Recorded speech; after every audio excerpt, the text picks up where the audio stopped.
एक गांव में श्यामलाल नाम का एक गरीब मछुआरा रहता था। वो कितनी भी मेहनत कर ले, लेकिन कभी भी उसके जाल में इतनी मछलियां नहीं फंसती थी जिससे वो अपने परिवार का पेट पाल सके। उसका एक छोटा सा बेटा था जो अंधा था। उसे देखकर श्यामलाल को अपने भाग्य पर और भी ज्यादा दुख होता था। एक दिन श्यामलाल और उसकी पत्नी तारा बातें कर रहे थे। ऐसे और कितने दिन चलेगा? कब तक हम ऐसे आधे पेट रहेंगे? हमारा तो फिर भी ठीक है जी, पर हमारा राजू, उसे तो पेट भर खाना मिलना चाहिए ना। एक तो वो अंधा है बेचारा, ये दुनिया देख भी नहीं सकता, तो क्या हम उसे अच्छा खाना भी नहीं खिला सकते? मैं भी उसी परेशानी में हूँ तारा। मैं भी चाहता हूँ कि बहुत सारे पैसे कमाऊं, राजू को और तुम्हें हर वो खुशी दूं जिसके तुम दोनों हकदार हो। पर क्या करूं, मेरे भाग्य की तरह लगता है समुद्र की मछलियां भी मुझसे रूठ गई हैं। जितनी मर्जी कोशिश कर लूं, लेकिन मछलियां मेरे जाल में फंसती ही नहीं हैं। तो आप कोई और काम ढूंढ लीजिए। कब तक ऐसे गुजारा करेंगे? राजू के लिए तो आपको ज्यादा कमाना ही पड़ेगा। आजकल मेरी तबीयत भी ठीक नहीं रहती। ऐसे में अगर पैसे नहीं मिलेंगे तो क्या होगा? आपको याद है ना, जब हमने राजू की आंखों के बारे में वैद्य जी से पूछा था, तब उन्होंने बताया था कि राजू की आंखें ठीक हो सकती है, पर उसके लिए दुर्लभ औषधि लानी पड़ेगी जो बहुत महंगी आती है। हाँ तारा, मुझे सब याद है और उसी के प्रबंध के लिए मैं अभी मुखिया जी के पास जा रहा हूँ। देखते हैं, अगर उन्होंने या मेरे किसी दोस्त ने थोड़ी मदद कर दी तो राजू की दवाई का खर्च तो मैं उठा ही लूंगा।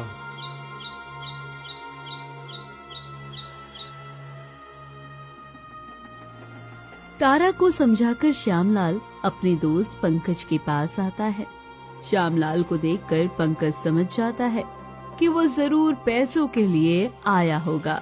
फिर आओ आओ श्यामलाल, क्या हुआ? आज सुबह समुंदर पार जाने की जगह मेरे पास आए हो? हाँ दोस्त, तुम तो जानते हो कि मेरे जाल में मछलियां फंसती नहीं हैं, इसीलिए मैं अपने परिवार का पेट नहीं पाल पा रहा हूँ। ऊपर से राजू की आंखों के लिए दवाई का प्रबंध करना है, तो मैं कह रहा था कि समझ गया कि तुम्हें पैसों की जरूरत है। पर माफ करना दोस्त, अभी मैं तुम्हारी कोई मदद नहीं कर सकता हूँ। मैं बहुत उम्मीद लेकर तुम्हारे पास आया हूँ पंकज। मैं समझ सकता हूँ श्यामलाल, पर मैंने पहले भी तुम्हारी मदद की है।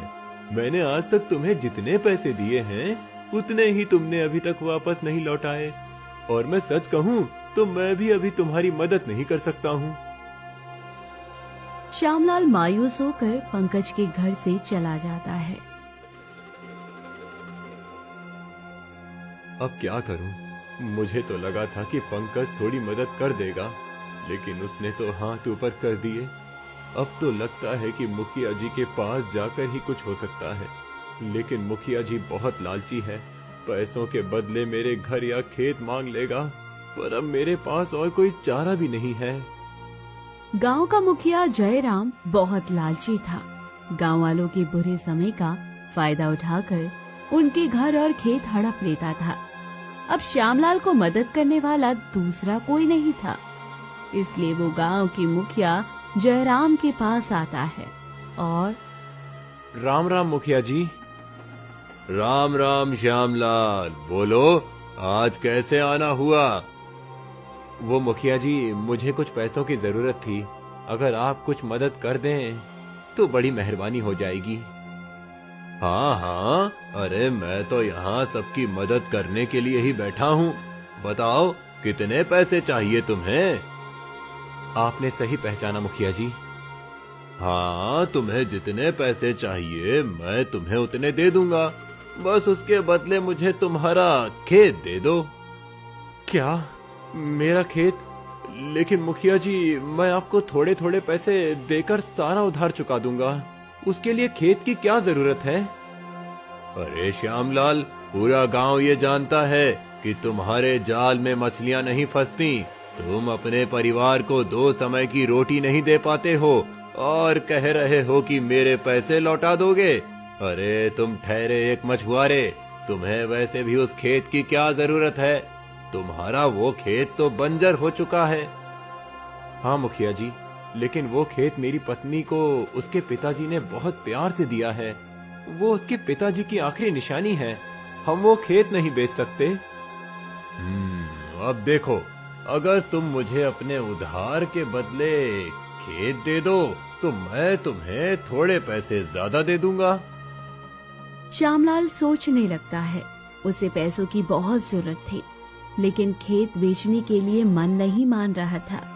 वो मुखिया के घर से बिना पैसे लेकर घर चला जाता है।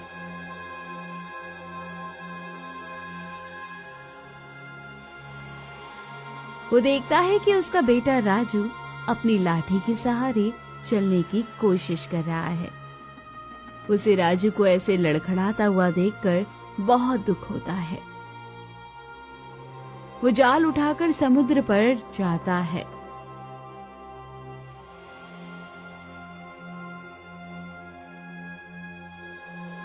वो समुद्र के लिए पानी में जाल फेंकता है और कुछ देर इंतजार करता है।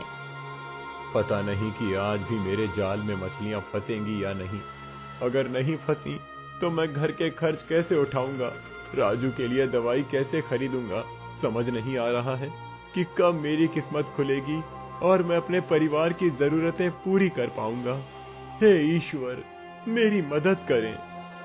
कुछ देर बाद श्यामलाल जाल को खींचता है, लेकिन वो बहुत हल्का होता है। श्यामलाल समझ जाता है कि आज भी उसके जाल में मछलियां नहीं फंसी है। वो घर लौट आता है। ऐसे ही कुछ दिन बीत जाते हैं और अब घर में अनाज का एक भी दाना नहीं होता है। इतने दिनों तक तो हम आधे पेट तो रह रहे थे, लेकिन आज हमारे घर में अनाज का एक भी दाना नहीं है। आज हमें हमारे बेटे के साथ भूखा रहना पड़ेगा। पता नहीं कि मैं किस पाप की सजा भुगत रही हूँ जो मुझे आप जैसा पति मिला है। ऐशो आराम तो नहीं, आपसे तो पेट भर खाने की उम्मीद भी करना बेकार है। ऐसे जीने से तो मर जाना अच्छा है। तारा की बात से श्यामलाल के दिल को बहुत ठेस पहुंचती है। वो कुछ देर सोचकर समुद्र पर आता है। समुद्र के किनारे पर एक पहाड़ी थी। श्यामलाल उस पहाड़ी की चोटी पर चढ़ जाता है और सच कह रही थी तारा, मैं कुछ काम नहीं करता हूँ। मैं ना तो अपने परिवार की जरूरतें पूरी कर सकता हूँ और ना ही उन्हें पेट भर खाना खिला सकता हूँ। अपने बेटे की आंखों का इलाज भी नहीं कर सकता। मेरी वजह से उसकी आंखों के सामने हमेशा अंधेरा छाया रहेगा। इससे अच्छा तो मर जाना ही बेहतर है। अब मुझे जीने का कोई हक नहीं है। मैं जिंदा रहकर भी किसी काम का नहीं हूँ। श्यामलाल बहुत निराश हो जाता है और पहाड़ी से नीचे कूद जाता है। वो समुद्र में गिर जाता है और डूबता हुआ समुद्र के तल तक चला जाता है। समुद्र के तल में वो एक महल में जा पहुंचता है। महल में जाकर वो महसूस करता है कि वो जिंदा है। वो देखता है कि वो एक सिंहासन के सामने खड़ा है और सिंहासन के सामने एक परी है। मैं कहाँ हूँ? यहाँ कैसे पहुँच गया? और मैं जिंदा हूँ? हाँ, तुम जिंदा हो और सुरक्षित हो। पर मैंने तो अपनी जान देने के लिए समुद्र में छलांग लगाई थी। मैं अपने जीवन को समाप्त करना चाहता था। अपने जीवन को समाप्त करना किसी भी समस्या का उपाय नहीं है। बताओ कि तुम अपना जीवन क्यों खत्म करना चाहते थे? मैं गरीब मछुआरा हूँ। मेरे जाल में कभी भी मछलियाँ नहीं फंसती हैं, इसीलिए अपनी पत्नी और बेटे को खाना नहीं दे पाता हूँ। मेरा बेटा अंधा है, उसकी आंखों का इलाज भी नहीं कर पा रहा हूँ। मेरी जिंदगी बेकार है जो मैं किसी के काम ही नहीं आ पाता हूँ। ये समस्या इतनी बड़ी नहीं है जिसके कारण तुम अपनी जान दे दो। मछुआरे, अगर तुम्हें एक काम में सफलता नहीं मिल रही तो तुम कोई और काम करके भी पैसे कमा सकते हो। उसके लिए जान देने की क्या जरूरत है? पर मैं बच कैसे गया? मैंने तो इतनी ऊंचाई से छलांग लगाई थी और मैं तो तैरना भी नहीं जानता हूँ। मैं इस समुद्र में रहने वाली परी हूँ। मेरी उपस्थिति में कोई भी मनुष्य अपनी जान जोखिम में नहीं डाल सकता है। समुद्र में आने वाले मछुआरे मेरी सुरक्षा में होते हैं, इसलिए तुम डूबे नहीं। पर अब मैं क्या करूं? मैं घर में जाऊंगा तो मुझे अपनी पत्नी के सवालों के जवाब देने पड़ेंगे। मैं घर वापस नहीं जाना चाहता। अगर तुम मेरी कोई मदद नहीं कर सकती तो मुझे बचाने का भी कोई फायदा नहीं है। ऐसा ना कहो मछुआरे, ये लो, ये एक दिव्य मोती है जो मेरी शक्तियों से बना हुआ है। इस मोती के वरदान से तुम अपनी 3 इच्छाएं पूरी कर सकते हो, लेकिन याद रहे वो इच्छाएं सात्विक होनी चाहिए और बिना किसी लालच की होनी चाहिए। एक बार भी तुम्हारे मन में लालच आ गया तो ये मोती काम नहीं करेगा और मेरे पास लौट आएगा। इसके साथ ही कुछ सिक्के भी रख लो, इससे तुम्हारी थोड़ी मदद हो जाएगी। परी अपने जादू से एक मोती निर्माण करती है और श्यामलाल को दे देती है। श्यामलाल वो मोती लेकर अपने घर आ जाता है। परी ने उसे जो सिक्के दिए थे उससे वो घर की जरूरत का सामान लेकर आता है। ये क्या सामान के साथ आप ये मोती कहाँ से लेकर आए हैं? ये कोई साधारण मोती नहीं है तारा, ये हमारी इच्छा पूरी करने वाला दिव्य मोती है। श्यामलाल तारा को पूरी कहानी बताता है। ये सुनकर, अरे वाह, अगर ऐसा है तो आप सबसे पहले हमारी गरीबी दूर करने के लिए पैसे मांगिए। इस मोती से यही हमारी सबसे बड़ी जरूरत है। लगता है कि हमारा भाग्य बदलने का समय अब आ गया है। नहीं तारा, पैसे तो हम कमा सकते हैं। अभी सबसे ज्यादा जरूरी है राजू की आंखों की रोशनी। मैं इस मोती के वरदान का उपयोग अपने बेटे की आंखें वापस लाने में करूंगा। परी ने साफ तौर पर कहा है कि लालच से भरी एक भी इच्छा इस मोती को फिर से उसके पास ले आएगी। फिर श्यामलाल उस मोती को हाथ में लेकर कहता है, हे मोती, अगर तुम मुझे वरदान देना चाहते हो तो मेरे बेटे की आंखों में रोशनी ला दो। तुम्हारे इस चमत्कार से मेरा बेटा ये दुनिया देखने के लायक हो जाएगा। श्यामलाल के ऐसा कहते ही वो मोती चमकने लगता है और उस मोती से रोशनी निकलकर राजू की दोनों आंखों में चली जाती है। राजू अब सब कुछ साफ देखने लगता है। आप सही कह रहे थे, हमारे राजू की खुशी पैसों से भी कहीं बढ़कर है।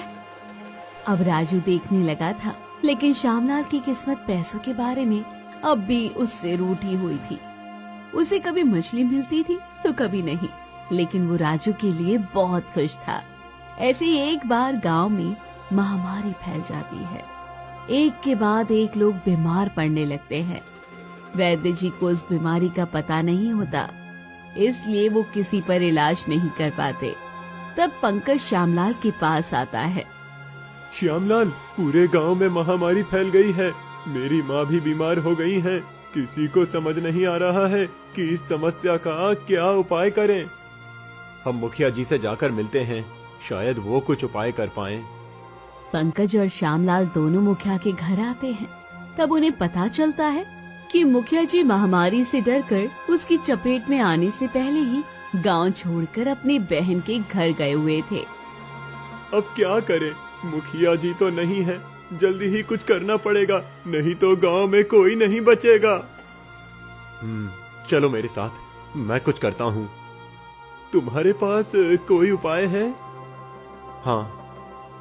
श्यामलाल और पंकज श्यामलाल के घर आते हैं। श्यामलाल उस मोती को अपने हाथ में लेता है और, हे मोती, मैं दूसरे वरदान के रूप में तुमसे ये मांगता हूँ कि मेरे गांव में जो महामारी आई है और उसकी वजह से जो लोग बीमार पड़े हैं वो जल्दी से जल्दी ठीक हो जाएं। उस महामारी का अंत हो और मेरे गांव में सब स्वस्थ और खुशहाल हो जाएं। किसी को भी उस महामारी की वजह से परेशानी ना झेलनी पड़े।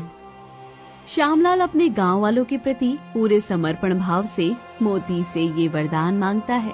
फिर एक बार मोती से रोशनी निकलने लगती है और पूरे गांव में फैल जाती है। कुछ देर के बाद बीमार पड़े सब लोग अचानक स्वस्थ होकर अपने अपने घरों से बाहर आते हैं। महामारी का अंत होता है। पंकज की माँ भी ठीक हो जाती है और ये देखकर पंकज श्यामलाल को धन्यवाद देकर उसे गले से लगा लेता है। सबको ये बात पता चल जाती है कि श्यामलाल की वजह से वो सब ठीक हो गए हैं। श्यामलाल भैया, आज तुम नहीं होते तो पता नहीं हम सबका क्या होता। अरे नहीं, ऐसी कोई बात नहीं है। पूरे गांव में श्यामलाल की वाहवाही होने लगती है।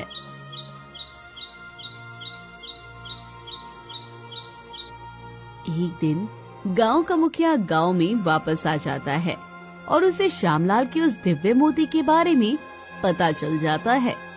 पहले से ही लालची फितरत के मुखिया के दिल में उस मोती के लिए लालच भर जाता है और वो श्यामलाल के पास आता है।